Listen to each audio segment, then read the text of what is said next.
Hi, welcome back, everybody, to another episode of Farms and Frontlines. I'm your host, Max Terzano, joined as always by my co-host, Jessica Rudo. Hello. As you may recall, if you listened to the last episode, which I hope you did, and if you didn't, I would suggest going to doing that, because this is part 2, where we're talking about, I was going to say an esteemed American, but an American, Interesting. a guy who did things. Very and influential. We'll let you draw your conclusion on how you feel about Mr. Edward Bernays Mm-hmm. once you hear the whole story, because I heard all about half of it, and not the biggest fan of the guy. He's a very impressive person, but he used his talents for... Don't influence. We're just going to tell him. I'll let you decide, but he's evil, so, I will be judging you. No. If you listen to the last episode, it was incredibly interesting what he did. He kind of he coined the term public relations based on propaganda, and how he did it was very interesting with, the Liberty sticks was what he called cigarettes. Torches of Liberty. Torches of Liberty, yep. That's right. And like the claiming feminism and power and all that kind of stuff by smoking cigarettes. Yeah. Convincing Americans that they needed to smoke bacon, to eat bacon, because doctors recommend a healthy breakfast. So it was all very interesting how he went about founding public relations. This week I'm actually really interested because, Jess, you're going to talk a little bit about how he kind of got started, what role he played in World War I and II, and really how they affected him and stuff like that, right? Yep, World War I, and then I'm actually going to take us into Guatemala and the United Fruit Company. Perfect. Yep, so a little intertwining of his career there. Yeah. Okay, no, that's a super... If you've been listening to our episodes, we talk about it a lot, and eventually we will dive into the United Fruit Company and the Banana Wars. So I'm super interested to find out how Edward Bernays plays a role in that. Yeah. So last episode we talked, Edward Bernays immigrated to America from Vienna, and that was which is in Austria. That was a whole discussion. Everyone knows that. Hindsight's 50-50. I realized I was thinking about, what's the one with the canals in Italy? Venice. I was going to say Vicenza. Yeah. Vicenza, yeah. Yeah, no, my last name's Terzano. Why do you ask? What are you talking about, that Italian? Moving on. So, right. And something else we've talked about previously is the call to service from people who immigrated to the U.S. And Bernays is a part of World War I. And so I wasn't sure exactly what he did in World War I, because I didn't think this thing existed yet. But when the U.S. entered the war in 1917, so remember, World War I had been going on for a little bit, Wilson is all for it. Eventually he gets Congress to agree, but the American public is very much in isolation mode. They don't see this as an American problem yet. They are not fully back. They're not backing the Congress or what the president is thinking in joining this war. Mm-hmm. So to solve this, the Wilson administration creates the Committee on Public Information. It's called CPI.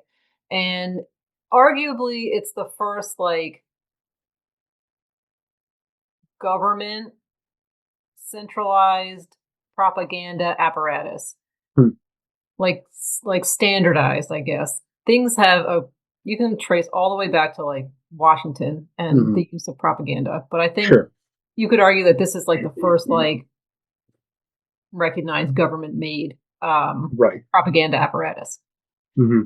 And so Bernays works in CPI, the Committee on Public Information. And it is, as it sounds, it's a propaganda wing, right? They are overseas. And they are helping to shape the message at both American citizens, American allies, and foreign publics. To the CPI, and then Bernays is going to also mold this. This mission is not to inform. It's not to get the word out on hey, this battle just happened. It's to engineer consent. And that's exactly what we talked about with why we eat bacon. It's not, it's the framing of the message is this is a moral crusade. It's to make the world safe for democracy. And Bernays is doing it. He is like manipulating mass opinion through science, right? Mm-hmm. He is not appealing to reason. He's appealing to emotions. When you're making the world safe, right? Safe would indicate you're going off of people's fear. For democracy, you're tying like an emotion to your identity. Like he is doing these things based off. So if you're looking at Aristotle, like pathos, legos, ethos, he is pulling on that emotion string. Right. And then, right, so he has like in the field experience now. Like Bernays is out doing the thing. And when he's done with the war, he takes what he learned and he keeps running with it. Another thing I wasn't sure was after the war, if Bernays worked for the government, like he was a part of the government, but he was not. He was like he was like a free agent. He had his own firm, basically, and was hired. He was hired by corporate clients. He was hired by the government, hired by foreign policy interests. Becomes almost like an advisor. So he is advising a lot of like high up people. And Bernays, so it's funny that you said in the beginning, like he's using his powers for evil. Bernays, in multiple like interviews and in his book, even in 1929, writes that like an open democracy like what we have requires people to manage people's opinions because if this invisible government is not governing society, then somebody else will manipulate the masses. Right. Okay. So he didn't see it as unethical. He saw it as like a responsibility of the elites to like guide, the public like sheep. You know what I mean? Sure. Yeah. He's like, he argues somebody's going to do it. It might as well be us. And we might as well like control this narrative. And there's probably still some of that today, I mean, 100%. So I thought it was really interesting that Edward Bernays had a role in Guatemala. So we're going to talk, I'll do a little bit of background and then like how he plays into it. So in the 40s and 50s, Guatemala was effectively, the whole country was basically the United Fruit Company. Mm-hmm. The United Fruit Company was a U.S. company that sold mostly bananas. It's founded by two brothers. Anyway, that part's not important, but it's basically a U.S. company that bought a ton of land in Guatemala. And in return, they are investing in infrastructure in the country. So they are building railroads. They're putting up telephone wire. The ports are being updated through the United Fruit Company. Right. This story in and of itself is not, it's not like a one-off. This is very common in Latin America where, a corporate entity is coming into a country and building out the infrastructure. So it's almost like owning and ruling a part of that country inadvertently through infrastructure, Yeah. I mean, we saw a little bit of that with Haiti and what was Yep. it, that Haitian American Sugar Company or whatever that was. Yeah. Yeah. The happy, what was the Chinese? The happy shipping company or something. Yeah. And with all of those updates, like infrastructure updates, comes like enormous influence over Guatemala's political class. So it's really hard. And then a key thing for this, so again, United Fruit Company is owning a ton of land, but they paid like next to nothing in taxes. They said, a lot of the land is unused and it's like worth, I'm just giving like a figurative, like $1 an acre. Right. When in reality it was worth like, $35 an acre. So they're like super undervaluing for tax purposes how much land they have and how much it's valued at. And they do this for a long time. So in 1944, Guatemala experiencing a democratic revolution. There's a movement. It's often called the 10 Years of Spring. It's it's kind of like a little mini revolution inside of Guatemala. It culminates with the election, like a democratic election, of somebody called Jacobo Arbenz in 1951. Arbenz was not a communist. I feel like I have to point out because he'll be called a communist later. But he is trying to reform the government and reform who is owning the land in Guatemala. Because he felt like you could not modernize Guatemala while its land and infrastructure were controlled by a foreign company. I mean, that makes sense. Yeah. But, obviously some people are going to be like, hold up. Right. The land reform, it's called Decree 900. Arbenz puts this out. And again, it's redistributing unused private land. So, as I just told you, United Fruit Company claimed that a lot of their land was unused. And then it would compensate those owners based on the declared tax value. Again, I just told you United Fruit Company had been super undervaluing their land so that they saved on taxes. Mm-hmm. So when the Guatemalan government was like, here's $10 for 5,000 acres of land, United Fruit Company was like, this is straight up communism. You're stealing our land from us. And they're like, well, you literally claim that it's worth 50 cents here. So we're giving you what you've been paying taxes on. Exactly. Yeah. And the company is furious, right? Like, they're like, bro, man, this is what you've been paying taxes on. So here's what you get. And United Fruit Company's like, this is bullshit. Hold up. So then they said, that's fair, and went on their way. And that's the end of it. They're like, okay, so if this current government's not going to talk to us and basically not do this land reform, then we have a couple of options here. And I think option number one was like, then we just need a new government. We need a new Guatemalan government. Oh, crazy. I know. So this is where Edward Bernays comes in. Again, it's the 50s. The Cold War is hot. Right, yeah. Communism is scared. It's a thought that this is going to spread everywhere. And if it takes root anywhere in Latin America or Central South America, it will just be like wildfire, like spread like wildfire everywhere, And the turning point too is, Truman seems to have his head on his shoulders and is like, okay, whatever, when it comes to communism things. But then Eisenhower comes in, and Eisenhower is immediately like, if somebody even whispers communism, he's like, take him out. Load up. Yeah. Load him up. Yeah. So Edward Bernays starts a propaganda campaign, and it's a multi-year influence campaign in the United States. He fed prepackaged stories to major newspapers. He cultivated relationships with journalists. He sponsors trip to Guatemala to highlight instability. Obviously, they're going to show them certain things that are like, look at how crazy they are, right? Right, yep. He links Arbenz to Moscow through weak, tenuous links. Right. But, you can find nuggets of truth in some of these things. So it's inflamed, right? Mm-hmm. Is inflamed the right word? It's like... Sounds right. Yeah, right. I mean, it was just enough. Like, it's not a direct link, but it's close enough for them to be like, oh my gosh. And you can make... Yeah. It's selective framing, agenda setting, it's repetition. Yep. So the narrative in the U.S. press is Guatemala is sliding towards communism. United Fruit is a victim in this, not an actor. Intervention would be defensive in nature and not imperialistic. Right, like we're going in to save them from this terrible communism. This communist, is going to take all this land and it's going to hurt this U.S. company.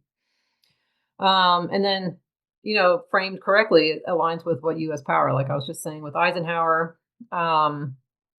He not Eisenhower, but basically everybody else in his administration has a tie to the United Fruit Company. Mm-hmm. Both the Dulles brothers, so one is the head of the newly formed CIA. The other is the U.S. Attorney General. Crap. One of them's either way.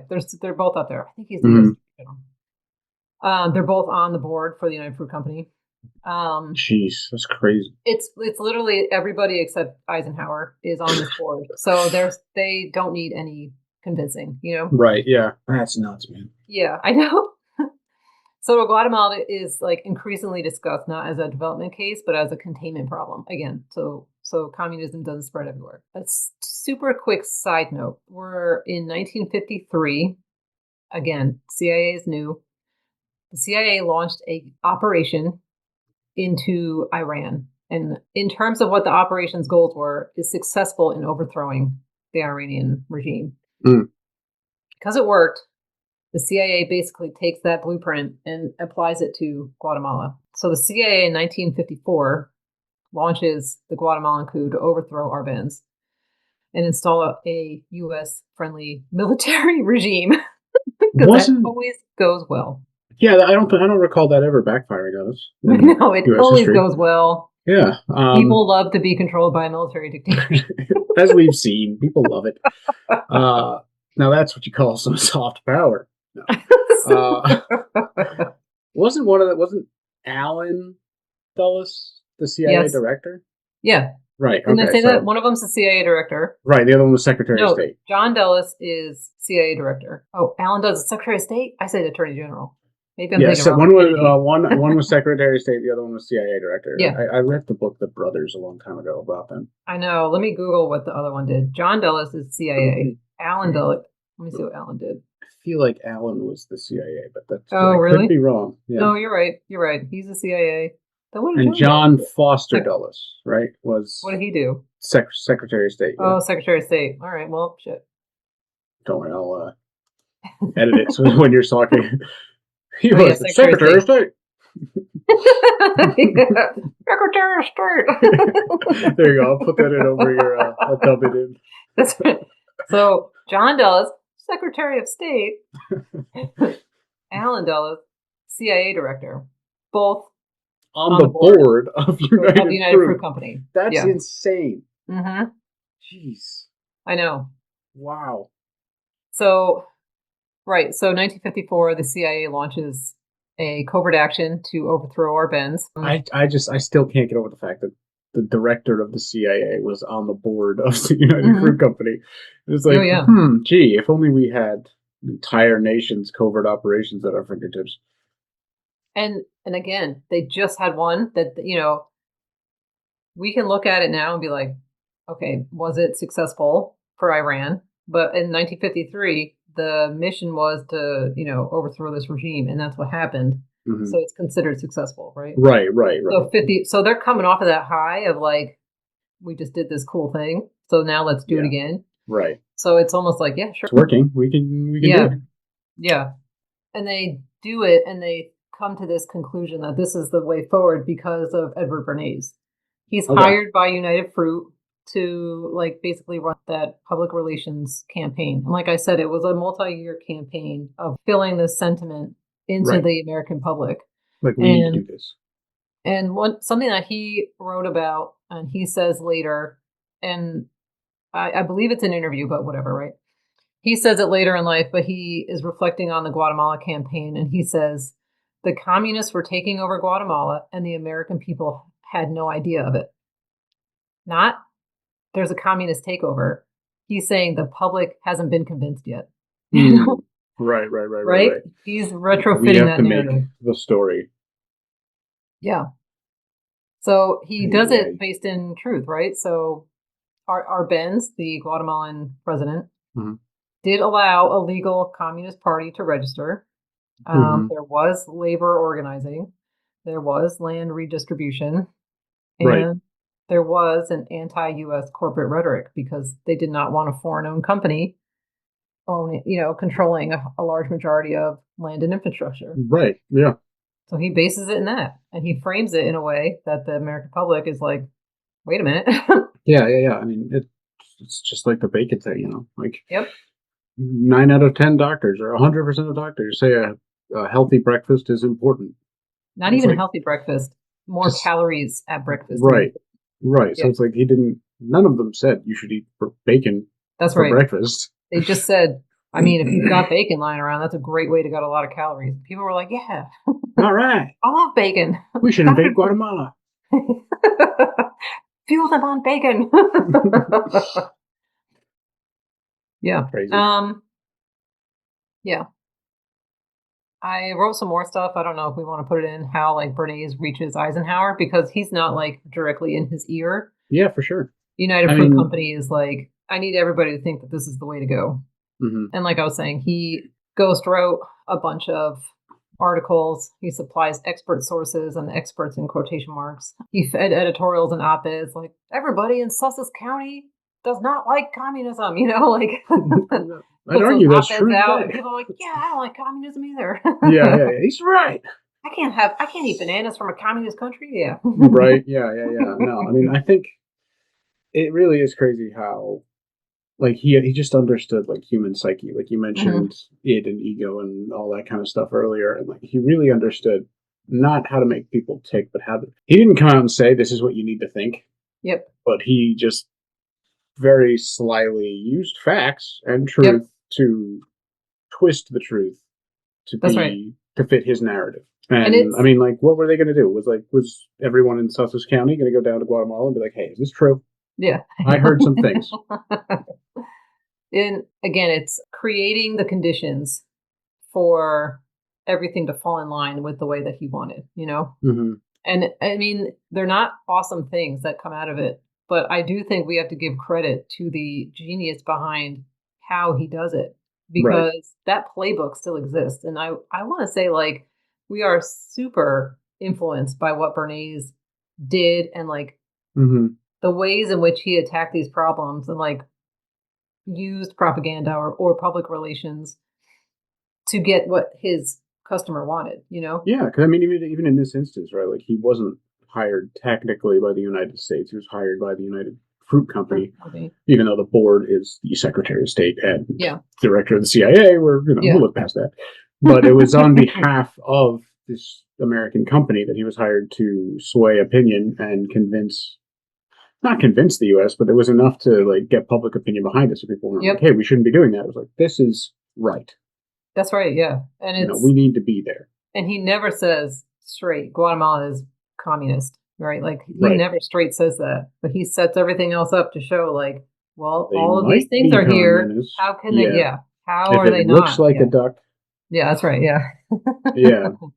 I mean, that's, you go back to when you think of, like, wars and, like, how they began and how they started and all that stuff. And, like, back before World War One and just how countries interacted, and whether it was for expansion or empire or whatever. And then you get to the Cold War, and it's like a war of ideas and spies and underhanded dealings and stuff like that. He fits right in there. And I mean, like, I'm curious what other things he did behind the scenes, because he was very good at what he did, and he changed the whole public relations game. The whole propaganda game. You can't just keep calling it propaganda. Yeah. So, it's very interesting. And, like, if you just look take a little bit closer look at, like, almost anything, you're like, okay, I can see a little bit of what he created in this, or, like, they're trying to do here. I can see what they're trying to do without necessarily buying into it.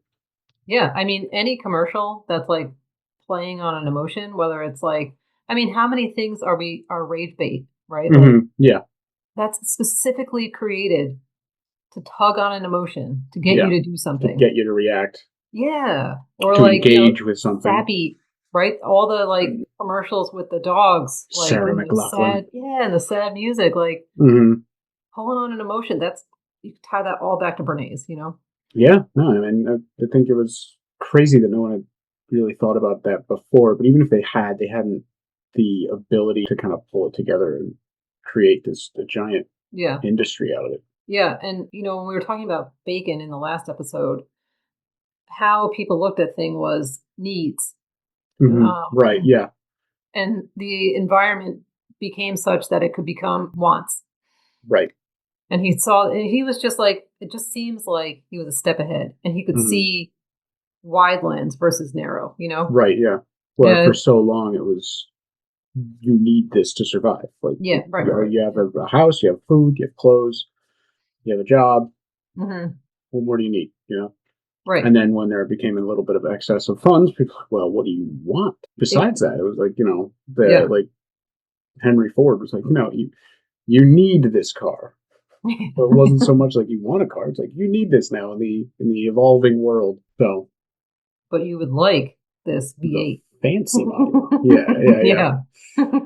You would like seatbelts. Yeah, well, yeah. I can give you another line of Bernays. Yeah. Bernays'. He said, I was advising United Fruit and I helped them present their case. The government then acted. Simple. Easy. He would have been a crazy lawyer.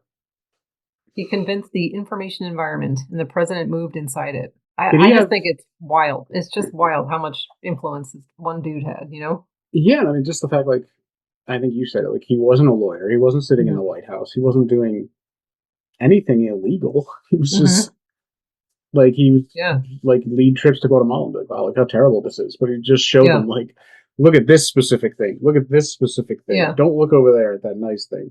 And, you know, I think another thing to point out was not, you know, the United Fruit Company was not, like, helping Guatemala overall, right? Like, oh, yeah, no, they were not good.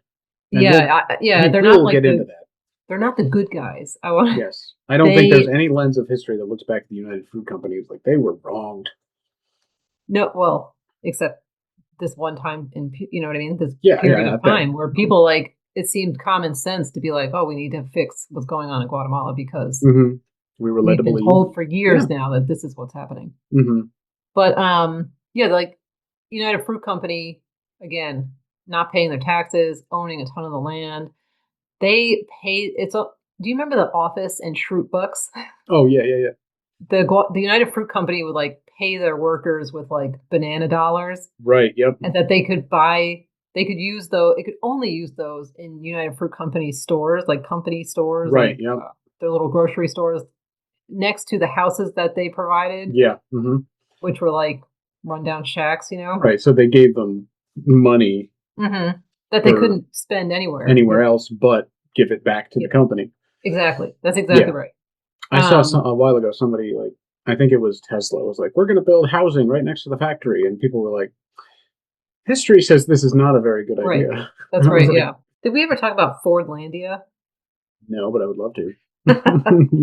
Okay. Fordlandia is like a town that Ford made right next to rubber trees because they were harvesting rubber for tires. Tires, right. And then it's basically the same concept where, you know, they ate, slept, worked in the same spot. I don't know if it was like $4, but probably, but I'll have to verify. But it's abandoned now. There's still some like, I mean, thank goodness, right? That's a thing that's still continuing. Yeah. Where was it? Because I mean, Argentina. I was gonna say surely not in the U.S. I don't recall there being any rubber trees here. Argentina, and then I need to verify because now it's like, wait, was it Brazil? Hold on. I mean, that would make sense. They're right next to each other, right? Oh, it's Brazil. Fordlandia is in Brazil. Gotcha. Okay. And the rubber trees were only found in Brazil at that time, but the seeds got smuggled out into various parts of Asia. Yeah, like Indonesia areas, and then they had a great climate for them to grow in, and they grew like crazy. Yeah, they used wildfire too many times. And then Fordlandia didn't need to exist, so it went out of business. Right. It didn't make sense to keep. Yeah. Anywho. No, that's wild. So yeah, join the union, everybody. No. For the United Fruit Company and how Bernays, his campaign is a success, right? For the CIA, that covert action is considered a success. I just feel like we can't not say what happens afterwards. So Arbenz is overthrown. Guatemala is basically plunged into like literally 6 decades of insanity. Guatemala goes into instability, repression. It falls into a civil war. That civil war leads to a genocide. On this very tiny short term, it's a win. But on the scope of like, we're looking at it through a humanitarian lens, it's absolutely terrible. Absolutely. You know what I mean? Yeah, exactly. And this was under the like governance, essentially, of the United Fruit Company. Like, did they prop up someone, or were they just like, we rule everything? Oh no, again, it does go into a military regime, follows it, and then like every military regime, they start to coup-proof themselves, which it leads to like all of this insanity after that. Like they're going. So the Civil War starts in 1960 and goes till 1996. My God, it is considered a genocide, and casualty losses about 200,000 people end up getting killed. My God. It's nuts. I can't even. I'm 35. Yeah, I haven't lived the length of time that they were in chaos in Guatemala. That's just insanity to me. Yeah, but this is what starts it. Okay, I know. So, I mean, I want to just dive into more about the United Fruit Company. So maybe this is a good jumping off point, so we can get into that more, because it is extremely fascinating. I mean, that's part of the reason like we started this podcast, was to talk about how food and security are and conflict and and I mean, this is like the prime example, and it wasn't just Guatemala, like all of like South and Central America was kind of tossed into chaos. And we talked previously about like the good neighbor policy and all that to try and rein that in. But I mean, if it went all the way to 96, like clearly there were some limits. Yeah. And wasn't like Guatemala, didn't the United Fruit Company have like an army of mercenaries in Colombia? Paid hit squads. Yep. Yeah. And that was in 2017. Like, oh my gosh. Yeah. So and I think the court case just happened. Oh, okay. That'd be interesting. I mean, but it's not that long ago at all. Yeah. Wow.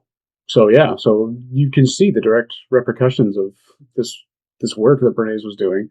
I mean, I don't think there was any way he could have known that it would have ended up like this crazy, but because I mean, like you said, like Iran, like they had just found success, quotes, in Iran, right? The CIA, yeah. I mean, like hindsight again, like you could make that argument in a couple of ways, right? Like, because Iran's friendly to the United States until 1979, so right. that's so a solid chunk of time. Yeah. But I wonder, well, hindsight's 50-50. Yeah. If you can, you'll look back and you're like, well, what do we have?